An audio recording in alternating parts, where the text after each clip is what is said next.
Okay, I ended up sacrificing my Volant cold air intake and basically cutting it in half.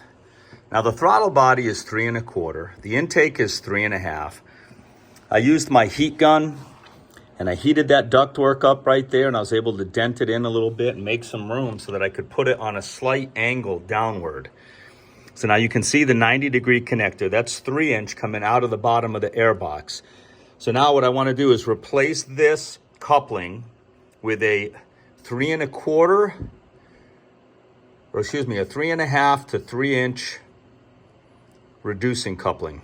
Then I should be able to take a metal or a plastic 3-inch 45 and connect this up and have the air out of the bottom of the air box into the throttle body all done. So I got to order a couple of parts, but it's a step in the right direction. What I like about reusing this piece is obviously once I put the sensor in, then this will plug right in because that was the stock location. So the throttle body, once again, is 3 1/4. The plastic of the intake is 3 1/2. So right here, I need to replace this coupling with a 3 1/2 to a 3-inch reducing coupling, and then put a 45 in here. I believe a 45 would work, and then connect the two pieces together with some hose clamps. All right, this looks pretty good. So I come out of the throttle body, 3 1/4. The Volant plastic intake was 3 1/2. I changed this piece to a 3 1/2-inch to 3-inch reducer. I get a 3-inch 45, and then that will link up with hose clamps to the 3-inch 90 that I have and into the bottom of the air box. So that's step one. Obviously, I'm also going to order the cap for the stock air box cover. We got to cap that off. I'll show that to you. And then the last thing will be, here's the cap, here's the same piece right here, will be to basically design this type of bracket with a 3-inch flange coming out of it to attach to the flex hose, which goes through the firewall and the cowl to the outside of the Jeep. Okay, stock air box cover. See this piece that I'm showing you right here, this flange opening? This is 3 1/4. It's going to get a rubber cap. It's going to be siliconed and sealed off. That hose connector right there will continue to be used. And then the ribs have been ground down flat because this is where the custom 3-inch flange will be attached to the airbox cover with a hole in the side of it as well, obviously for the air to get in. So making a little progress today. All right, a nice look at the Volant, half of the Volant cold air intake, sacrificed it. This coupling will get replaced with a 3 1/2 to 3-inch reducer.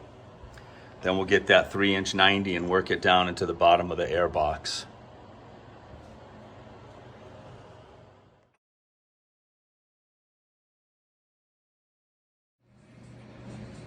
Okay, I'm going to take my template, put it into place, and just get an outline. I know for starters, see that insulation on the firewall? I got to cut that corner out, and I don't know, I think there's some adhesive behind it, and basically open that up so I can scribe and measure accurately for the 3 1/4-inch hole through the firewall. Just see this, my template. Drew an outline on that insulation. I'm going to get a nice razor blade and carefully cut that and peel that off and get it the hell out of there.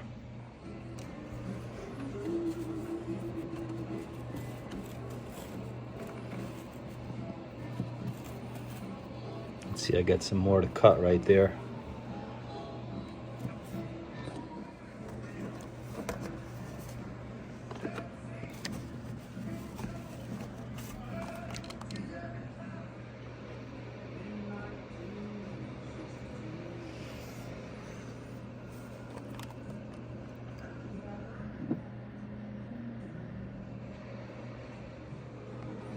Okay, you can see that there's a ridge. See on the template that there's a ridge to the right and one to the bottom, so it kind of lines up with some ripples that are in the firewall. So Pretty hard to get this wrong. I think that's pretty good. I scribed it.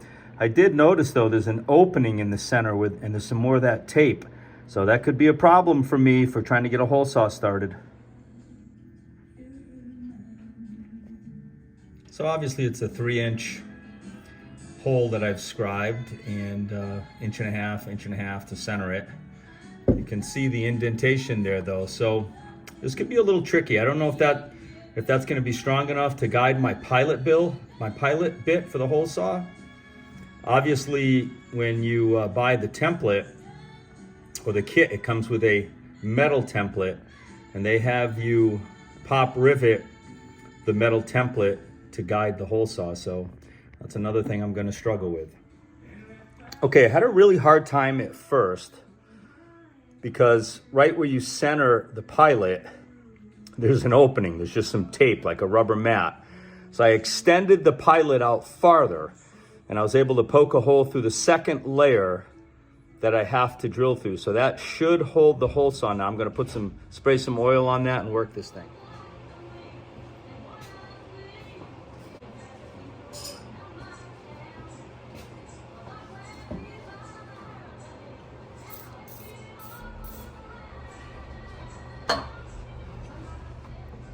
All right, there's my first piece cut through, but I think I've got another one in there, so hopefully that's okay. We're going to go a little farther. Well, I got to get the vacuum. I got some serious mud and pine needles in there, but went through both layers. It's wider at the bottom, and then it tapers closer at the top. Got a lot of vacuuming to do, clean this all up nice.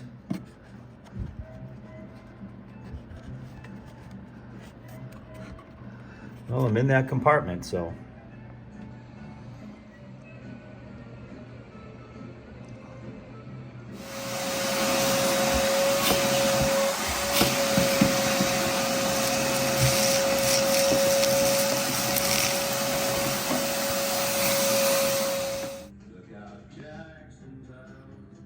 Really happy with how that came out. Looks good. Got a lot of filing to do, a lot of cleaning, metal fibers from the oil, etc. We'll clean this all up nice, get some emery cloth, deburr it. That's it for tonight, a little bit each day. Gonna spend some time cleaning it up. Maybe I'll get the flange and see how the flange looks going in there. All right, you can see I just took the flange and placed it through the hole that I drilled. Fits absolutely perfect. You can even see the template was so accurate. You can even see the red Sharpie in the holes. It'll be a ways down the road, but when we get to that part, I'm going to use pop rivets on this, I believe, because I don't think I'd ever even get a nut cert in there. So I'll probably go with the pop rivets on this flange. And in regards to the flange over here on this piece, then I think I'm going to use nut certs on that.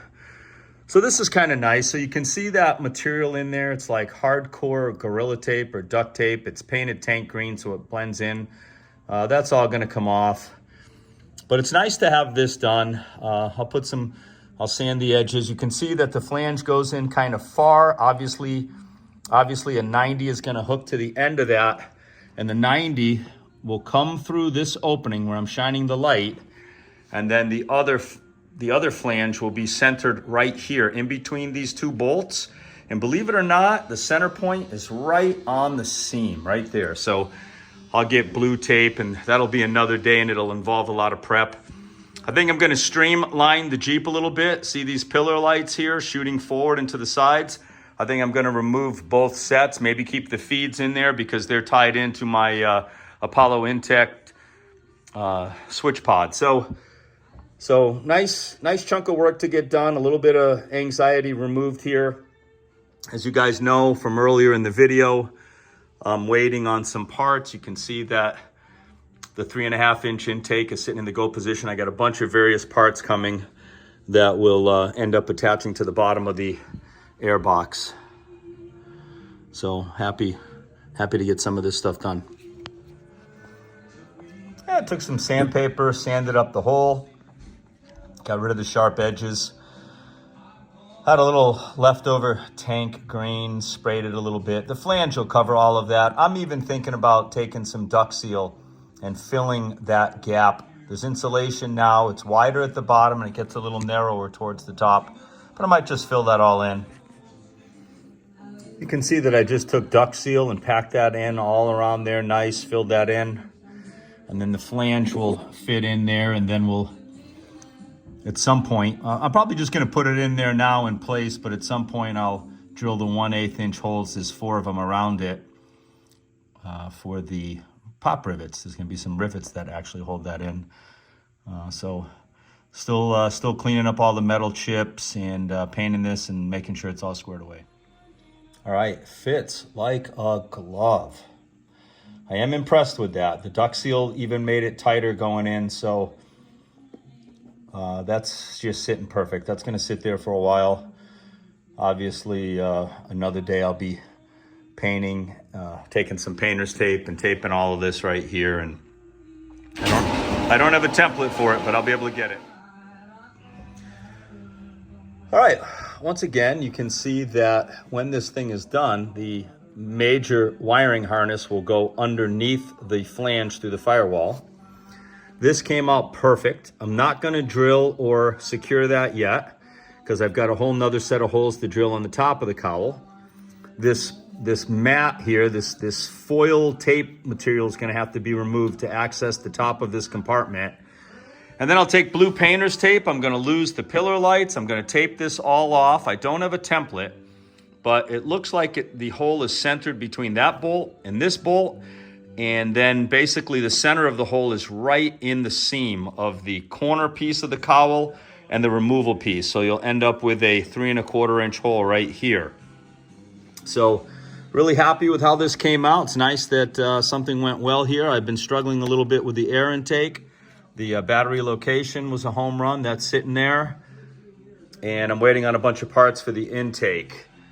Also, looking at this now, I disconnected the clamp that I had on that piece right there. See it? So this all moves up and down. But you can see over there where the conflict is in the battery box. So I may actually notch out a groove for these 2 hoses to go down farther so that my flex hose for the intake can be nice and low and flat with the top of this fuse box, and then go into the custom aluminum 3-inch flange for the top of the airbox cover. So that'll be last, but every day getting something out of the way. So really happy. Just to look at your firewall. So we have this insulation on it. Not bad, about 1/4 inch thick. Then I had this sheet metal right here. And you can see why I had a hard time with the hole saw. See how there was a hole already in the center of it? Then there's this plastic cover with probably all of 3/8 of an inch of insulation. And then there's another piece of sheet metal. So there's your firewall.